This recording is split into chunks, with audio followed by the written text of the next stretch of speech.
Baiba Sipiniete savos šovos nevienu reizi vien parodējusi dažādus politiķus. Arī pirms vēlēšana laiks ir tas, kad iespējams pasmieties par savdabīgiem tautas uzrunāšanas mēģinājumiem, taču tas nesot iemesls boikotam. Reiz Sipiniecei uz radio studiju zvanījusi kāda sieviete, kura sūdzējusies par tumšajām galvaspilsētas ielām un klaiņojošiem kaķiem, taču uz TV2 jautājumu, vai zvanītāja piedalījusies vēlēšanās, atbilde bija noraidoša. Tik līdz jūs nepiedalāties kaut kur, tas nozīmē, ka jūs ar savu nepiedalīšanos faktiski arī demonstrējat to, ka jums ir faktiski vienalga. Un ja jums kaut kas sākas pēkšņi uztraukt, tad jūs pats būsiet pie tā vainīgs. Jo katrs Eiroparlamenta deputāts faktiski ir jūsu sūtnis. Un ja jūs šo sūtni nebūsiet sūtījis, jums nebūs pie kā iet un prasīt.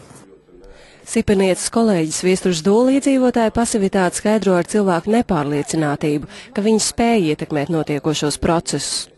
Es esmu pārsteigts par to, ka man šajos gados, ka es esmu ļoti daudz bijis pārzemēm, kaut kur dzīvojies un landījies pa pasaules kaut kā vēlēšana laikā, vienmēr esmu bijis Latvijā. Un tad ir tā sajūta tomēr, ka vajag piedalīties tajā procesā, kad tomēr gribās to meņu noteikt, ko no tās virtuves nesīs ārā. Citādi varot gadīties, kā teicienā, kamēr saimnieks virtuvi pametis, peles šivrējas pa galdu. Saimnieks šajā situācijā ir vēlētājs, kuram būtu jādiktē noteikumi pelēm, nevis otrādi.